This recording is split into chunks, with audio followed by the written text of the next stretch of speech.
got 25 minutes. We got to go.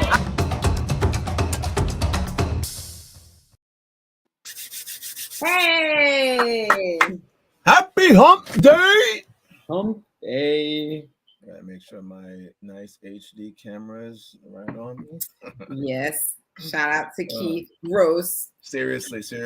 Actually, we're gonna be talking a little bit about something Keith was on today. That's gonna be good. That's true. What is going on, Say That Nation? How are you guys? Let us hear it in the chat. Let us know where you're tuning in from. It is another glorious Wednesday. Midway through the week. You know, we got our entrepreneurs out there making the hustle in the grind. It's a Wednesday, right in smack in the middle. How we doing? Let us know, guys. Let us know. Guys, today is going to be another exciting one. You got Janelle and I back, ready to get at some of these questions. And today's, if you saw the title page, it's going to be a good one. And if this is your first time watching our show, we just want to give you a little bit of like a rundown of how things go. We have a topic, right? Every single week where we address the ugly come up, right? So we all know that we love to hear the stories about how someone had nothing and then they've gone to like massive success. But what happens in the middle? What happens during that ugly come up? Well, we talk about that process unapologetically, get right in there and talk about what it's like for network marketers and other entrepreneurs like solopreneurs. We're here to really just get in there and help everybody. So that way they know what pitfalls to watch out for, what's the mindset you need to have. We're all about helping entrepreneurs build their mindset and their business. That way we can build community around that and do that together. So we get 25 minutes, only 25 minutes to answer the question of the week. And then from there, you either have to catch us next week, or if we have guests, then you can catch us on overtime on Patreon. Please become a Patreon, one of our VIP Patreon members, community members. The link is down below in the description box. You are missing so much by not being a Patreon member. Well, Winston recently did an episode where he showed like some of the overtime videos, and it's just so much gold, so much there that you guys can learn and can help you in your businesses. So definitely become a community member. That also supports us, so we can continue to provide content like this for you and other entrepreneurs out there. So become a part of the community and support us, and let's build each other up. Absolutely. So let's jump into it today, guys. We have an amazing question on deck, and today's question is, boom. Can you build two network marketing companies at the same time? The finger. Oh my Can goodness. you? All right. So who wants to go first? Well, it's funny. I was obviously thinking about this before we backstage, and the short answer is obviously going to be yes. But I know I'm deviating a little bit. The question of should you is really where my mind started going, because you could obviously do anything. The analogy I came up with is I could obviously work at McDonald's and at Burger King, right? I can go work at both these places. That's a time sensitive thing where, you know, how do you get all that in and all that blah, blah, blah. But when it comes to network marketing, and if you guys have been with us for a while, have gone back and check out any of the other episodes we've done, even last week's episode where we talked about how to stay motivated while building this business or building in this type of industry, there are a lot of, for me, there are a lot of things that I can find that will conflict, that I would encourage somebody to not do this. And I say that with a caveat because I was actually watching one of our old episodes, and we had a guest on who, Kathy G. And Kathy's somebody who actually takes part in multiple network marketing companies. But for her, the ones that she takes part in allows for the way it's structured to build up the other, in a sense. She happens to have a boutique, so she works primarily with ones that allow for her to market a product that she essentially can sell from that boutique.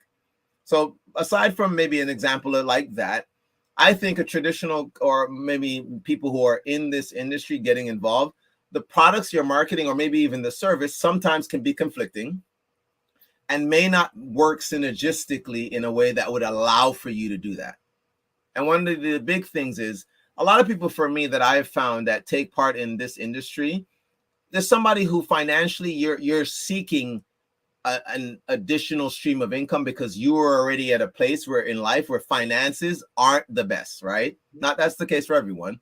So the investment, although at times small, can still be something where if you're on a like let's say a monthly subscription, or you have monthly products that you're purchasing again, or the service that you're expending money for, going out now and spending that money when you aren't bringing in a certain level of income from your business yet, to me can be a bad idea. And this is where I think a lot of people, again, I love the ambition. I love the idea of we're all entrepreneurs. It's such a low cost, like literally everything I'm saying, there's a counter to it because it's such a low cost of entry that you think, oh, it's just an extra $50 a month. It's just an extra $75 a month. But for many people, you were at that point where that extra $75 a month was a stretch. There's some months where you didn't have that. And just talking as a business person now, if you're looking at your finances, and I'll lead with that, and then I'll let Janelle jump in. If I'm looking at my finances, it may just not be the best financial decision to start going out and doing that. To start going out and I'm working with multiple companies, I'm having to pay for multiple training events. I'm having to pay for the flights to different training events. I'm having to do all these different things financially that now put me at a disadvantage and not as an advantage. I mean, I won't even get into, and I will definitely let Jay go first before I bring up the team aspect of this, where you're now trying to market two different things, companies, two different ideologies to a team of people that you don't even have yet. You know what I mean? Or even if you have an established team, some are just the infighting or things that can be created where other people now go out and go, well, I got another company that I think would work for me as well. So why don't we just go do 4, 5, 6? Because this could all be an extra stream of income. The average millionaire has 7. Let's go join 7 network marketing companies and build them all. So I'll leave it there, and we'll see. And then guys, jump in the comments. Let us know what you guys think as well. Go ahead, Jay. Yeah, I'd love to know what people are thinking in the comments. If you're someone out there building 2 or more network marketing companies, we'd love to hear from you and what your experience is. Prove me wrong. Yeah, like we'd love to hear that. One of the things I was thinking about was several of the things that you already mentioned, but I think like you put in so much time and energy. I guess I am thinking about the team aspect of it. You just put so much time and energy into building up people, having them see that the vision, helping them understand that the dream that's inside of them is possible, it's real, you're going to do this together, you're going to put in the work. And then like, I don't know, it kind of feels like, and then you're like, oh, and now I'm going to like go tell someone else like they're it's just like there's just a lot of time and energy to build people up in one place to go like try and build them up in another place, because then every time you do that, you're taking away energy now from let's call it A and B. So you're taking away energy now from A and just putting it into B, and then like A is just kind of like like maybe if you had some leaders in A and you knew that you could just kind of like let go, and just let it run. It's like running itself. You're off and popping or whatever. Then you're like, okay, let me like put some time and energy into B, because time and energy into B could be anything really, right? Yeah. The thing though about a network marketing company is, I think to me it comes down to the time and energy into building others and then also building yourself. So the events that you go to, if I could see myself buying the product of another network marketing company, I've done it. Like, I'm a product junkie of a bunch of different network marketing companies, right? Like, gotten a ton of stuff. And but I only go to one company's training events, right? Like, because let's think about this. I mean, you talked about money, right? Like, where you're putting your money. How would you go to every single company's training events? Yeah. You go to one, and then the following week you're going to another, and then and I mean, like, and if you've got the cash, sure, you can go ahead and do all of that, right? But to Winston's point, most people start network marketing because they're looking to create another stream of income. They don't have extra cash. They don't have extra, a couple $100,000 or $100 or a couple $1,000 around to go travel the way that they want to. So the idea of like, where am I going to come up with the money to go to both training events to me, I can't even imagine. I mean, I myself got into network marketing because I was in the position where I was working 3 jobs trying to make ends meet, only had like $5 in my bank account. The whole thing is really embarrassing, to be quite honest, right? Like as an adult.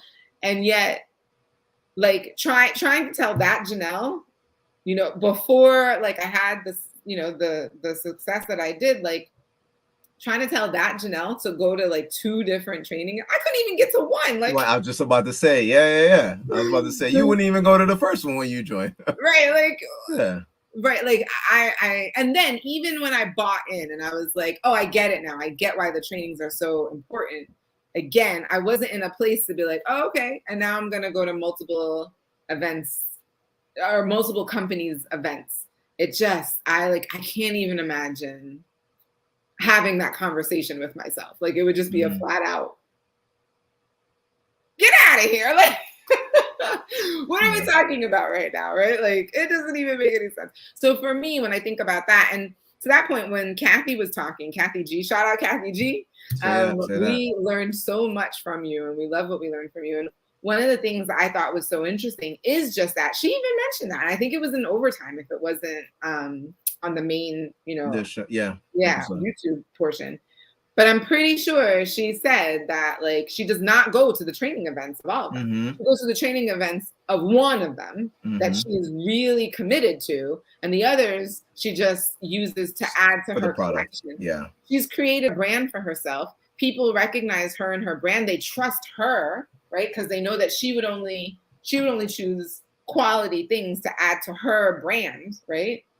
She's not going to have any rinky-dink stuff. And so people trust that and they'll buy it as a product. It's like being a store owner. That's how I saw it, right? Like she owns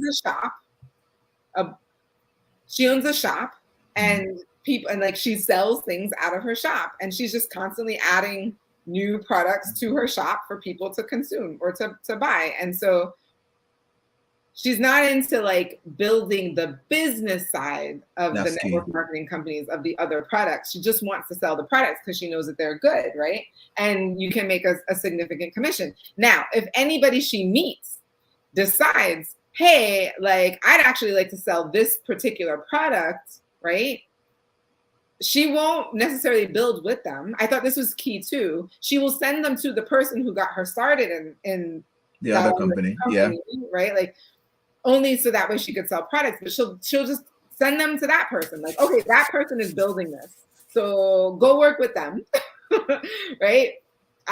You don't want to follow me because I'm not building this to make money the way that like I know that that's what your desire is, right? So anyway, I say all this to say I learned a lot from Kathy. And I'd love to have people make comments. If you are building more than one network marketing company, please put in the comments, let us know. We'd love to have a discussion with you live or even through the recording. We'll go back and we'll look at the comments. No, absolutely. So Janelle just touched on a lot of good things. And I really want to go deep with this because this is some of the stuff like when we've had other leaders on that are in our industry, we've asked them, and a lot of it we do in overtime, but we've asked them some really real questions about things that you don't talk about. And this is, just understand this, there are things that they will not talk about on stage. They just won't. You go to the training events, guys, that event is designed to teach and inspire. They're not going to get into back office in some instances. Maybe they'll teach you how to build through your back office, things like that, but they're not going to get really deep. And Janelle just said a lot of key things. I definitely got to say shout out to Kathy G again, because she did go into some of that stuff in overtime with us, and it was gold. Because there are people now, and Janelle said it, you can lock your spot in another company that you believe the product has value. This is about, just again, let's put on our business hats, people. You can lock your spot in another company because you believe the product has value to the marketplace. Janelle said it. We multiple products from other companies. Why would I do that, Winston? Because in most network marketing companies, you're getting a really good product at a great price because of how it is being marketed. They don't have to spend. They don't have to upsell their product price because it's being directly sold to you. So understand, it's like going to BJ's, but you get a part of the BJ's money, or Costco, wherever you go. But there's the part that Janelle said that was so key to me just now, was the aspect of building the business. And that's the key thing in the question that's being asked. Can or should you build both companies? And that's really where I was like, That's what I don't think is a great idea. But there's so many things about cross recruiting that, again, can naturally happen anyway. But if you're the person within your team or leading your team that's actively the one telling people to go to this leader or go to this person and all this other stuff while you're trying to direct it all, then you're going to create a very confused team. And anyone that's building this, you recognize, again, Janelle said this is about building trust, relationships, and belief in leadership within a company's structure, with the way something is being done in one organization.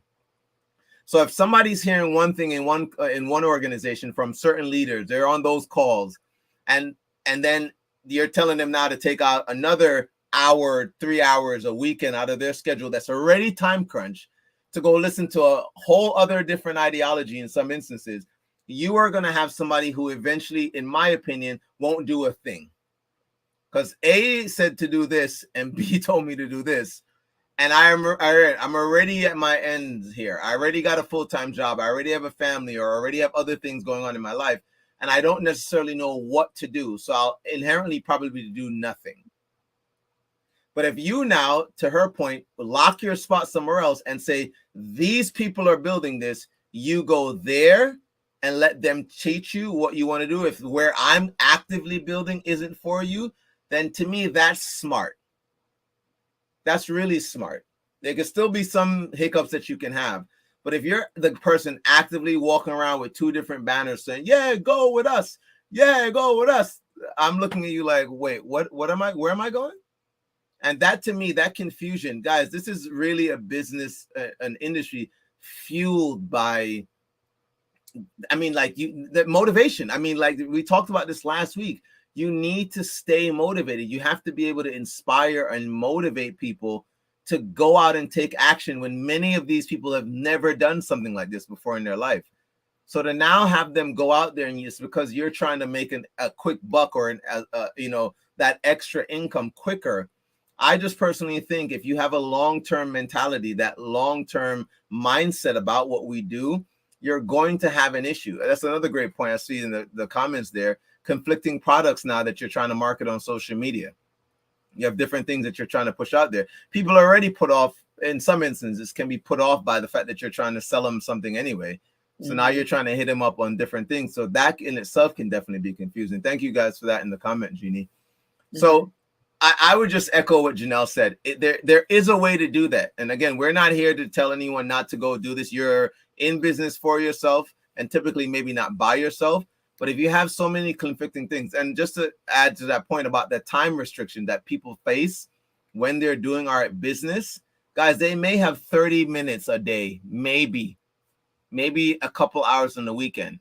If they're so inundated with calls, Zooms, lives, and all this stuff, I just personally think somebody's not going to see this as an out for their time issues in life. They're going to see this as the reason why they should just stick to their one job that they got, work that 8 hours, work that 10 hours, because they can't afford to give an extra 10 or whatever to two other companies, 3 other companies.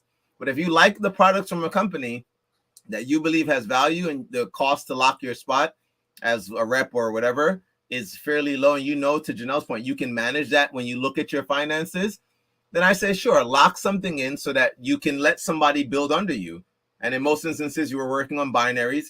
You can jump back in at some later point when you are a leader in your company that you're building now, and go back and say, hey guys, I'm going to start working on this. And the one thing I will say before I turn it back over to Jay is, get out of the habit. I would not encourage the cross recruiting and things like that. It just creates, I think, if character is a big part of what makes a leader in this, I think that's a bad way to represent yourself, because it's like one of the things you're told just not to do. And I think it would just create, again, just some confusion where I would look to somebody and just not want to follow them, because I just don't think there's enough people out there for you to go build, for somebody to go build and hit the top rank in another company, and it never has to touch a person that's in somebody else's company. That's just my opinion on that part. Yeah, okay, for those of you who are new to network marketing, if this is your first go around, right? I remember the first time I heard cross recruiting, I didn't even know what that Oh yeah, my bad. We're going on terms. My bad. So what is the definition of cross recruiting? Or a definition, because there might be some others out there, or like a standard version. But essentially, it's when someone from another, it could be internal, right? So it could be within your company, somebody from a different team, not yours, right? But sees how well you're doing or something like that. It's like, hey, like you're not getting the support from your mentors within this company. My team has much better mentorship. Come over to my team. Build with me. Yeah. And then so you leave where you are, go get open up a whole other spot. And yes, Nadia, sorry, Nadia's comment is key. Yes, I believe most it is certainly. Yeah. So just to define it, and then you're like, hey, come build with me over here. So you open up a new spot in the same company, right? But just in somebody else's organization. Now the person whose team you left is like, what just happened, right? Like, why did that person leave? You know, like what's going on? Like it just, and then you find out that somebody like, you know, like kind of convinced them to go somewhere else, and it's just like, man, that just doesn't leave a good taste in somebody's mouth, right? Like if you're on that side of it. Now let's say you're the person being recruited. And you're kind of gassed up now, right? Like, ooh, okay, my ego's getting stroked. I think I'm doing really well. You know what? I'm not getting good mentorship. I should get better mentorship over there. Then you go jump to that side, and then what happens? What if you don't get the mentorship you thought you were going to get?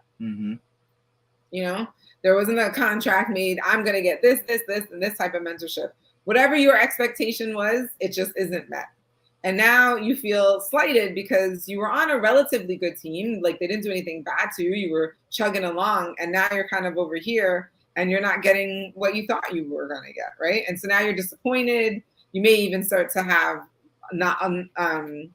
less faith in this particular company, or maybe even in the whole entire industry, network marketing. Like it leaves a bad taste in people's mouths. And because it is against compliance, if the company finds out, like if their compliance department finds out that you actually recruited somebody into your organization and they were originally in somebody else's, you can get taken out of the business. Essentially, they will shut you down. No more money. Do not pass go. Do not collect $200. Yeah. It's done. So there are many reasons to not cross recruit within a company. Now, cross recruiting outside to another company. This is harder now because it's against compliance, but it's a different company. So like who's really tracking that, right? So you don't have those kind of parameters, but again, it feels the same way when, you know, you have somebody in your organization that now is recruited to a completely different company to go somewhere else. And you're like, wait, but all that time and energy that I spent putting into them, or the time and energy that they would have spent in my company, they're now putting in a different company, right? And it's just like, what just happened?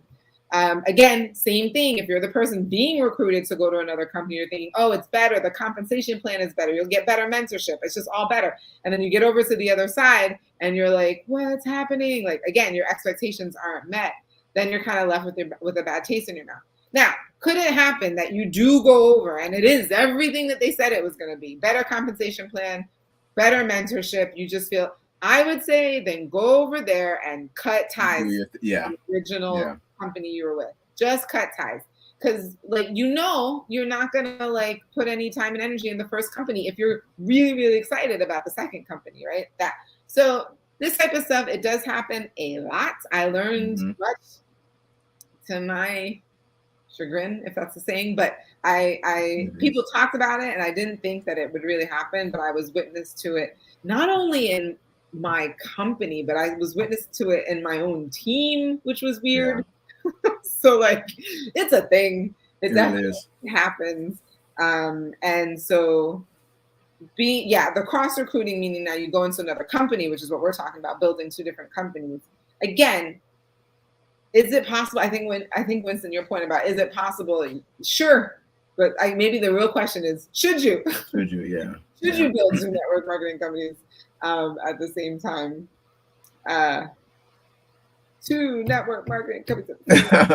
Well, just our opinion again, and or maybe yeah, I think I would say for both of us, our opinion is it's not something that we would encourage. I would say that depending on your level. Oh, there we go. I'll just end it with this because you brought up something really good towards the end there. Who you are and where you are is essentially again, Kathy G talked about this. She has a reputation. There are many people that they have built a reputation. There are people, if you know who Eric Worre is, who has people come out to his GoPro events and speak. These are people who are earning millions of dollars in this industry, who will go and get on stage. One of our mentors, shout out to Mr. Matt Morris. He has been in over, I think, 15 different network marketing companies. He talks about it, though, from the perspective of something didn't work out. Some instances, the company shut down. Some of the leadership within the company did some illegal things. Again, this is a very real thing that happens, and we just want to keep it real with you guys. And so when you start to see things like that happen, many people have been burnt by this industry. Many people, from the person who recruited them, hyping up aspects of the comp plan that weren't accurate. So I personally think and have learned that if you can operate from the best place of integrity within yourself, ultimately, even if you never become a top income earner in your company, you will become a better person. And again, the income disclosure statements in almost every company says this. It's not everybody who will make it to the top. It is very real. It is there. Go look up your income disclosure statement. If they don't have one, that is a bad sign right there. We have an episode we talk about things you should be looking for that actually shows you what we have found represents a good company. There's so much besides just going and talking to people about a product, guys. You're literally building a sales force behind you. There's no company I know that you can be the only person and just bring all that income in by yourself. Shout outs to if you can. If that's you, hit up Janelle and I in our email. But no, seriously, you're building a sales force, and that is going to be predicated on who you are at the end of the day. And people are going to look to you to be honest and to operate at the highest level of integrity. And I think for us, we've personally experienced where when people lose trust in a person on their team, it can literally devastate an organization. So I think we could just leave it there. But thank you guys so much. Today's conversation was amazing. I love this. I love when people get involved. We're really excited for the next couple of weeks that are coming. We got some good stuff for you guys. If you become a community member of ours on Patreon, you can actually choose a topic. You can choose a topic. There it is, right at the bottom there, and it's also in the description. Just choose a topic, and then we'll go for it. So if you have something that you have been wanting us to answer, right? Now's the time. Become one of our community members. It's as easy as $10 a month. $25 a month or $50 a month. Yeah. You don't need coffee this month. Give it up. You don't need it. Get some value. Get some value, right? To make your business grow. There you go. Get some value. All right, guys. So with that, as always, remember you deserve a good life. Say that. Have a great Wednesday, you guys. Thank you again for